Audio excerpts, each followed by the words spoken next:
অবশেষে ফাহাদের সাথে আমার ডিভোর্সটা হয়ে গেল। সে খুব তাড়া দিচ্ছিল ডিভোর্সের জন্য। শুধু তাই নয়, ভয়াল মানসিক যন্ত্রণায় আমার দিনগুলো কাটছিল এই সেপারেশন সময়টা। আচ্ছা, ডিভোর্সের আগে স্বামী স্ত্রীর আলাদা থাকার সম্পর্ককে তো সেপারেশনই বলে, তাই না? ফাহাদের সাথে আমার ছোটবেলা থেকে পরিচয়। একই স্কুলে একই ক্লাসে ছিলাম আমরা। ছোটবেলার বন্ধু ছিলাম। আমাদের পারিবারিক বাসস্থান দূরত্ব ছিল এপাড়া ওপাড়া। গ্রামেই মানুষ আমরা। যেদিন মাধ্যমিক পরীক্ষার শেষ দিন ছিল, ফাহাদ আমাকে একটা চিঠি দেয়। বাসায় এসে খুলে দেখি একটি ভালোবাসাময় প্রেমপত্র। চিঠিটা মায়ের হাতে কিভাবে যেন চলে গেল। বাবা মা আমাকে আর ভরসা করতে পারলেন না। অনেক মেধাবী ছাত্রী হয়েও মাধ্যমিক রেজাল্টের আগেই আমাকে আমার থেকে 17 বছর বড় বয়সী মহিবের সাথে বিয়ে করিয়ে দিলেন। বিয়ে স্বামীর সুখ বুঝে ওঠবার আগে বিয়ের 1 বছরের মাথায় আমি মা হয়ে গেলাম। মীর আমার একমাত্র ছেলে জন্ম হলো। মহিবের সাথে আমার দাম্পত্য সম্পর্কটা কখনোই ভালো ছিল না। বয়সে ছোট হওয়ায় তার কাছে আমি ছিলাম বোধবুদ্ধিহীন একজন নারী। সবসময় অশিক্ষিত আমি এই খোঁটা দিয়ে দিত। বিয়ের পরে পড়াশোনা কিন্তু সেই বন্ধ করে দিয়েছিল। একটু ভালো করে কথা কবেই বা বলেছে আমার মনে পড়ে না। সব কিছুতে দোষ খুঁজে পেত আমার। শাশুড়ি ছিল না।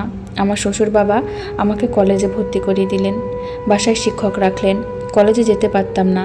শিক্ষক পড়াতেন, তিনি বাসায় এসে পরীক্ষা নিতেন। উচ্চ মাধ্যমিক পরীক্ষার সময় মহিব কি ব্যবসার কাজে ইন্ডিয়া গিয়ে আটকে গেছিল 1 মাস।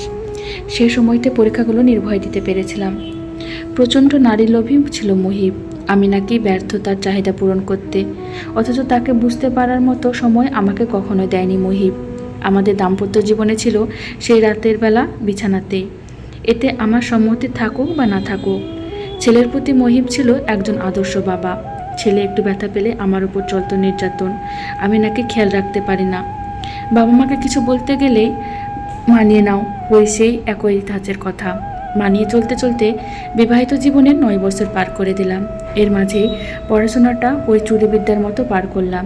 আমার বাবা মানে শ্বশুর একজন ভালো মানুষ পাশে ছিল বলে সম্ভব হয়েছে। চুপে চুপে প্রাথমিক বিদ্যালয়ে শিক্ষক পরীক্ষা দিলাম। আলহামদুলিল্লাহ, চাকরিটা হয়ে গেল।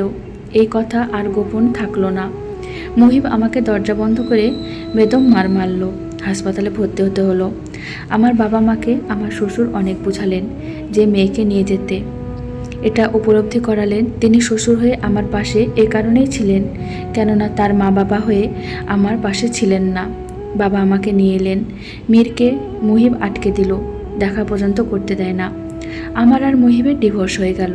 আমি আমার মন দিয়ে চাকরিটা করতে লাগলাম। অনেকদিন পর স্কুল থেকে ফিরতে একই অটোরিকশায় আমি আর ফাহাদ।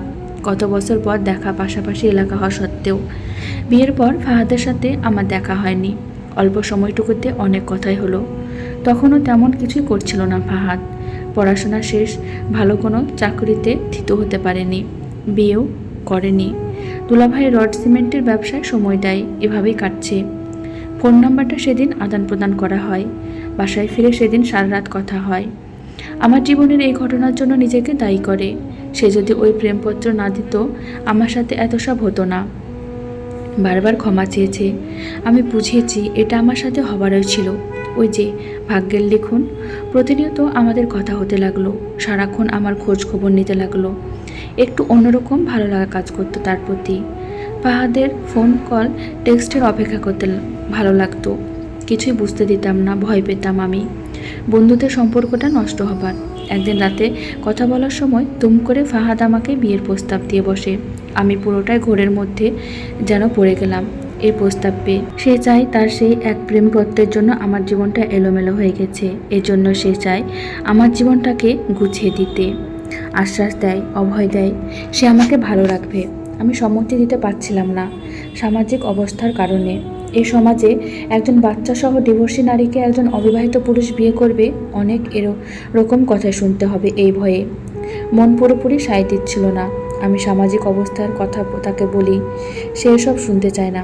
সে শুধুই আমাকে নিয়ে ভালো থাকতে চায়। আমারও লোভ হচ্ছিল একটু ভালোবাসা পাওয়ার, একটা সুন্দর সংসার করার। অতঃপর তার কথায় সায় দিয়ে বসলাম বাসায় প্রস্তাব পাঠাতে। ফাহাদ তার চাচাকে দিয়ে আমার পরিবারে বিয়ের প্রস্তাব পাঠায়। বাবা রাজি হচ্ছিলেন না, কেননা ফাহাদের আর্থিক অবস্থা ততটা ভালো শক্ত না।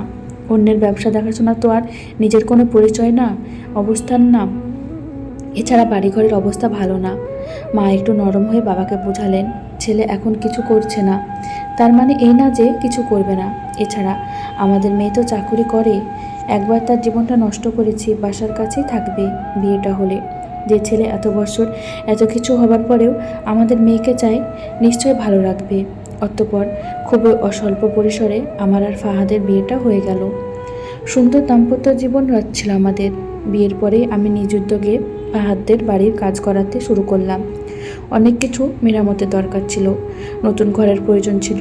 2টা নতুন ঘর বানালাম, কেননা এটা তো আমারই সংসার, একটু সুন্দর করে গুছিয়ে নেবার দায়িত্ব তো আমারই। কয়েক মাস পরেই ফাহাদ দুলাভাইয়ের দোকানে আর যায় না। ঝামেলা হয়েছে কী সব, বাসাতে থাকে, কোনো কর্মসংস্থানের চেষ্টা নেই, আর্থিকভাবে পুরোপুরি আমার উপর নির্ভর। ব্যবসা করতে চাই, টাকা নেই। অতঃপর টাকা দিলাম ব্যবসার জন্য।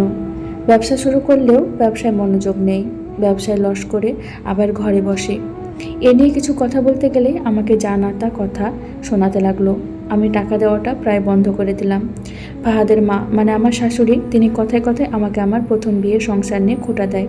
আমি অবাক হয়ে যাই, এই মহিলা কয়েকদিন আগে আমাকে মাথায় করে রাখতো, টাকা না দিলে ফাহাদের ব্যবহার আরও খারাপ হতে লাগলো। না, কোনো প্রকার নেশা সে করে না, বন্ধুদের আড্ডায় প্রথম সারিতে থাকতে চাইতো, অন্যের কাছে শো অফ করে বেড়াতো। ডিভোর্স, 1 বাচ্চার মাকে বিয়ে করেছে, সোশ্যাল মিডিয়ায় যুগল ছবি, রোমান্টিক ক্যাপশন দিত, সমাজে নিজের ভালো মানসিক খেতাব আর সুনাম করাতে লাগলো। ফাহাদকে আমার বাবা একটা বাইক কিনে দিয়েছিল, অনেক দিন হলো, এখন সেটা ভালো লাগে না, নতুন আপডেট ভার্সন তার চাই। আমি অপারগতা জানালে সেই ফাহাদও আমাকে এবার গায়ে হাত তোলে। সে আমাকে বিয়ে করে নাকি উদ্ধার করেছে, নইলে আমার মতো বাচ্চাওয়ালা ডিভোর্সি মেয়ে বাপের বাড়িতে পচে মরতাম। বাবা মাকে কিছু বলতে পারি না, নামাজে বসে কান্না করতাম। ফাহাদের মা প্রায় একই আলাপ জপতেন, তার ফুলপাত্র ছেলের জন্য কত ভালো ভালো বিয়ের ঘর আসতো। ওনার ভাই নাকি তার মেয়ের জন্য ফাহাদের নতুন করে প্রস্তাব দিয়েছেন, আমাকে ছেড়ে দিয়ে মামাতো বোনকে বিয়ে করলে ফাহাদকে ইতালি পাঠাবেন।